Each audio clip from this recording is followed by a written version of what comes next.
बिस्मिल्लाहिर्रहमानिर्रहीम। अस्सलाम वालेकुम स्टूडेंट्स। आज के लेक्चर में हम पढ़ेंगे जी using percentages to describe change. ठीक है, आज स्टूडेंट्स हम एब्सोल्यूट और रिलेटिव चेंज के बारे में पढ़ेंगे। इसको समझने से पहले इन दोनों टर्म्स को पहले हम इन चीज़ों को ज़रा देखते हैं कि इसी पैराग्राफ को मैं पढ़ता हूँ। Percentages are often used to describe how a quantity changes with time. तो हम परसेंटेज को इस तरह भी कंसिडर करते हैं कि ये टाइम के साथ साथ किसी क्वांटिटी के अंदर चेंज को भी मालूम करता है। ठीक है, वो किस तरह? An example, suppose the population of A town has Ryzen from 10,000 a decade ago to 15,000। a decade का मतलब है 10 साल गुजरे हैं। ठीक है, तो 15,000 टूडे, आज की डेट में वो कह रहा है कि वो कितने हो गए हैं? 15,000। We can express the change in population in two basic ways. अब देखें, हम इन्हीं इसी पॉपुलेशन को दो डिफरेंट वे से डिफाइन करेंगे। ठीक हो? ठीक है, तो पहली क्या है जी? कह रहा है because the population rose by 5,000 people from 10,000 to 15,000। कहते हैं कि ये जो 10,000 से 15,000 में जो कन्वर्जन हुई है, तो ये कितना चेंज हुआ है, कितनी पॉपुलेशन इंक्रीज हुई है? 5,000 पीपल जो है वो चेंज आया उनका, वो इंक्रीज हुए हैं। तो हम कह सकते हैं वो say that the absolute change in population was 5,000 people. Absolute change क्या आया है कि उसमें जितनी इंक्रीज हुई है ना पॉपुलेशन या डिक्रीज हो, ठीक है, किससे? जो हमारी रेफरेंस वैल्यू है 10,000 था ना बेसिक, तो आफ्टर 10 ईयर्स वो कितनी होगी है? 15,000। और जो अगर हमने बताना है इसका चेंज, तो वो जो 5,000 है, ये उसका क्या है? Absolute change. ठीक है, उस रेफरेंस वैल्यू से वो 5,000 इंक्रीज हो गया, तो इसको कहते हैं एब्सोल्यूट चेंज। और अब जो आपकी रिलेटिव चेंज है, अब दूसरी बात अब अंडरस्टैंड करते हैं। Because the increase of 5,000 people was 50% of the starting population of 10,000। we say that the relative change in population was 50% or 0.5। Relative change size का बताता है, परसेंटेज में ये आंसर देता है कि वो जो 5,000 पीपल इंक्रीज हुए हैं, वो जो आपकी टोटल पॉपुलेशन थी वो उसका कितने परसेंट जो है इंक्रीज हुआ है। तो रिलेटिव चेंज बेसिकली स्टूडेंट हमें साइज का बताता है, किसकी फॉर्म है? परसेंटेज की फॉर्म में। उसी चीज को जो अपने एब्सोल्यूट चेंज निकाला है, वो उसी को परसेंटेज में ही आंसर देता है। तो ये आपको एब्सोल्यूट चेंज और रिलेटिव चेंज में आपको डिफरेंस क्लियर हो गया। तो अब एक चीज और इसमें इंक्रीज करते हैं कि in general calculating an absolute और relative change always involves two numbers a starting, बिल्कुल, और reference value and a new value. Starting और रेफरेंस वैल्यू मीन जैसे 10,000 था, ये हमारा स्टार्टिंग भी था और रेफरेंस भी था, और ये चेंज होकर ये न्यू वैल्यू में क्रिएट हो गया। ठीक है, तो ये कहना चाह रहा है कि जब ये आप इन दो चीज़ों को डिस्कस करेंगे तो ये चीज़ें इन्वॉल्व होगी, उसमें रेफरेंस वैल्यू होएगी, न्यू वैल्यू होएगी और स्टार्टिंग नंबर होगा। ठीक है, तब हम जो है इनका एब्सोल्यूट चेंज और रिलेटिव चेंज जो भी फार्मूला नीचे है उसके अकॉर्डिंग हम बता सकेंगे। और ये बड़ी अहम बात है कि एब्सोल्यूट और relative changes are positive if the new value is greater than the reference value. ये एमसीक्यूज पॉइंट ऑफ व्यू से भी इंपॉर्टेंट है। और कह रहे हैं and negative the new value is less than the reference value. ये बात हम ना एग्जांपल से इसको अंडरस्टैंड करेंगे। मैं इसी को थोड़ा आगे लेके चलता हूँ। अब यहाँ पे इनकी प्रॉपर डेफिनेशन पढ़ते हैं। The absolute change describes the actual increase और decrease from a reference value to new value. क्या होता है एब्सोल्यूट? एब्सोल्यूट चेंज क्या कहता है कि जो आपकी रेफरेंस वैल्यू होती है, वो उसमें जो आपका इंक्रीज और डिक्रीज होता है, उस चेंज को वो हम एब्सोल्यूट चेंज कहते हैं। ठीक है, जैसे वो ऊपर एग्जांपल दी थी पॉपुलेशन की। और वो कैसे चेंज निकालते हैं? New value minus reference value.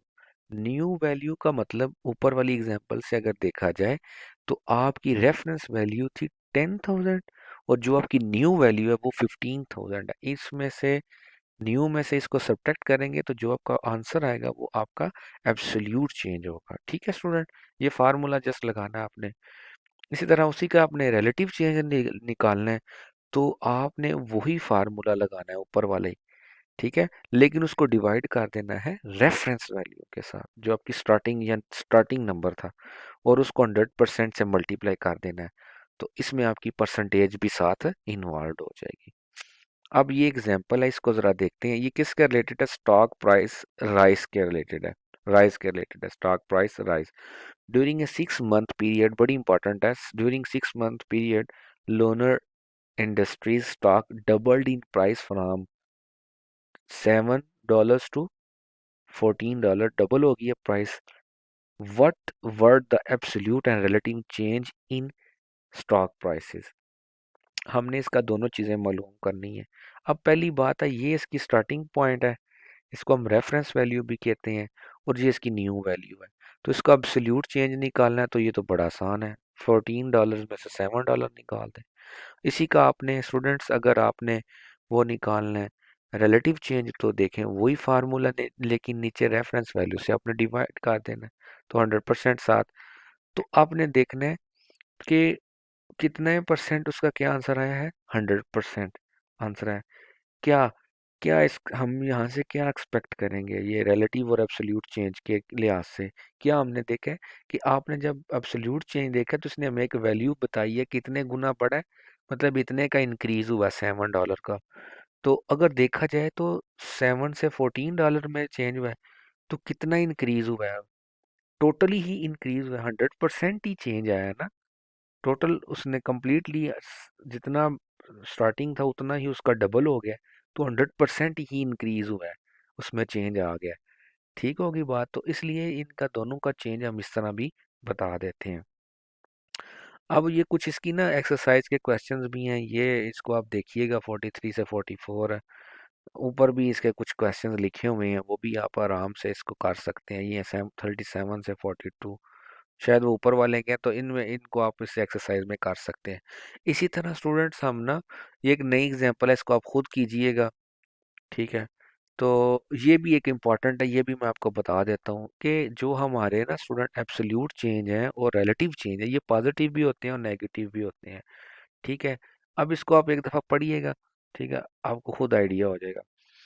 तो मैं कुछ रफली चीज़ें बता देता हूँ कि नेगेटिव कैसे है, कि जो इसकी रेफरेंस वैल्यू है ना स्टूडेंट, ठीक है, वो ग्रेटर हो गई है उसकी न्यू वैल्यू से।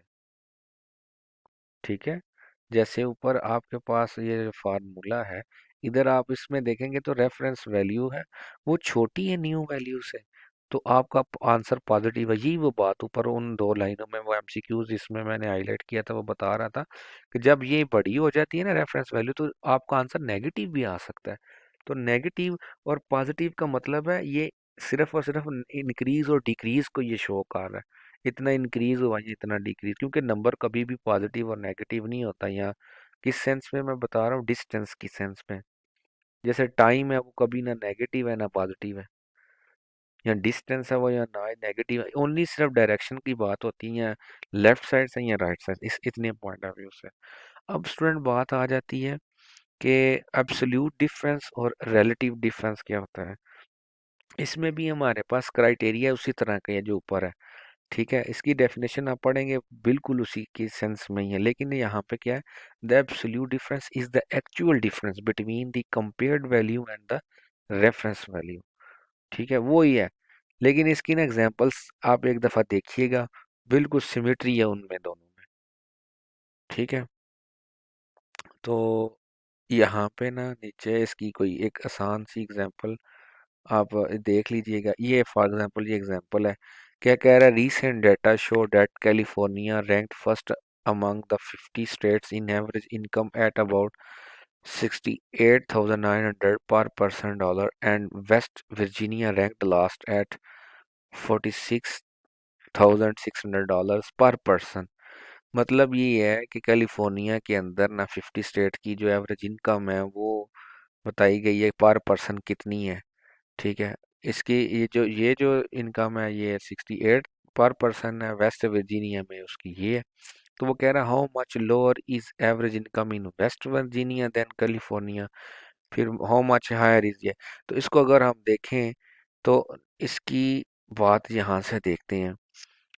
अब देखें एब्सोल्यूट डिफरेंस अगर इसका हमने निकालना है ए पार्ट का, ठीक है, ए पार्ट का अगर हमने ना डिफरेंस निकालना है तो कंपेयर्ड वैल्यू और रेफरेंस वैल्यू का मतलब क्या है। कंपेयर्ड वैल्यू जो आपकी बेसिक इनिशियल वैल्यू है, कैसे आप निकालेंगे देखें। फर्स्ट लिखा हुआ है जी in average income at about 68,900 per person है, ठीक है, ये कंपेयर्ड वैल्यू है। ये सॉरी ये वाली जो है ना ये रेफरेंस वैल्यू है, ठीक है। और ये जो एंड वेस्ट वर्जीनिया जो है वो इतनी मैयर कर रहा है वैल्यू, ठीक है। वैसे जो ओवरऑल वैल्यू है ना, ठीक है, 50 स्टेट्स में जो एवरेज रेट चल रहा है वो ये है। तो इसको हम कह रहे हैं कि ये रेफरेंस वैल्यू है कि इतनी होनी चाहिए, इतना। पिछले जितने भी कंट्रीज हैं उनमें मसलन फॉर एग्जाम्पल कैलिफोर्निया में ये रेट चल रहा है, ठीक है। लेकिन वेस्ट वर्जीनिया में कितनी है, $46 पर पर्सन है। तो हमने अब इसको ये हमारी कंपेयर्ड वैल्यू है, ठीक है। तो इसका आप जब डिफरेंस लोगे तो वो आपका ये नेगेटिव में आ गया। इसी तरह रिलेटिव डिफरेंस में वही फार्मूला, लेकिन आपने डिवाइड कर देना रेफरेंस वैल्यू के साथ। तो ये देखें नीचे आप इस एग्जांपल को देखेंगे बिल्कुल उसी की सिमेट्री आपको ये आइडिया हो जाएगा, ठीक है। तो आज का जो लेक्चर था हमारा, लेकिन एक एक और चीज़ भी है यहाँ पे ना, ऑफ वर्सेस मोर देन। कुछ क्वेश्चंस ऐसे हैं स्टूडेंट के जिसमें ना मोर देन का लफ्ज़ देखोगे, ठीक है। मसलन the new population is 200% more than the original population, ठीक है। तो इस तरह के जो क्वेश्चन होंगे ना उनको भी उनको आपने कैसे चेंज करना है उसका भी ये फार्मूला बिल्कुल वही है। उनमें रिलेटिव चेंज या ये चीज़ें आपने ये इस तरह लिखा हुआ है, इस तरह आपने इनको चेंज करना है। ये यूजिंग ऑफ, ठीक है। तो उसके लिए क्या है, the new population is 300% of the original population. तो उसका क्या मतलब है कि जो आपकी न्यू पॉपुलेशन है ओवर ओरिजिनल पॉपुलेशन, ठीक है, इज इक्वल टू, वो आपने उनको ना इस तरह मैयर करना है। ये उसका असल क्वेश्चन ही है। Consider a population that triples in size from 200 to 600। There are two equivalent ways to state this change with percentages using more than और यूजिंग ऑफ। जब मोर देन की बात है तो आपने रिलेटिव चेंज वाला फार्मूला लगाना है, ये याद रख लें। जब आप यूजिंग ऑफ का लफ्ज आ जाता है तो आपने उनकी रेशो ले लेनी है, ठीक है। और वो क्या है, न्यू वैल्यू वो कितनी है, 600 में चेंज हुई है, और जो ओरिजिनल थी 200, इस पर डिवाइड करेंगे। तो यहाँ से आपको इस चीज़ का मोर देन और ऑफ की बात की अंडरस्टैंडिंग हो जाएगी। और इसी को उन्होंने आसान लफ्ज़ों में ये भी बता दिया है, जब आपके पास पी पर इस तरह ये एक स्टेटमेंट लिखी है तो आपने क्या करना है, जब मोर की बात होगी ना स्टूडेंट तो आपने ये वाला फार्मूला लगाना है 100 + p। और जब आपके पास लेस देन की बात होनी है या ना, ये लेस देन और ये मोर देन, तो आपने 100 माइनस परसेंटेज वैल्यू, ठीक है, करनी है। वो क्या है, इसकी एक नीचे एग्जांपल है, जल्दी से देख लेते हैं। Carl earns 200% more than William. What is Carl's incomes as percentage of William? How many times as large as William's income in Carlos? ठीक है। तो अब हमने ना इसकी ये चीज़ बतानी है कि उसकी इनकम जो है, कार्ल कार्ल की जो इनकम है as a percentage of Will कितनी है, इंक्रीज हुई है। तो लिखा हुआ 200%। तो आपने क्या लिखना है, फार्मूला वही था कि 200 मोर है ना तो 100 + p है, साथ में परसेंटेज है। तो ये जो p है ना ये असल में ये वाली परसेंटेज है, ये जो गिवन होगी इसकी आपने वैल्यू पुट करनी है। तो ये क्या हो जाएगा, 100 + 200, ठीक है। p कितना है, 200 है, तो ये कितना हो जाएगा, 300%। तो कितनी उसकी इंक्रीज हुई है, 300% ऑफ विलियम्स इनकम। तो वो बिकॉज 300% को हम 3 लिखेंगे तो इसको हम सिंपली हमने बताना है, मतलब हाउ मैनी टाइम्स, तो वो कितना है, Carl earns 3 times as much as William. तो जो कार्ल है ना वो 3 गुना ज्यादा जो है विलियम के कमा रहा है, ठीक है।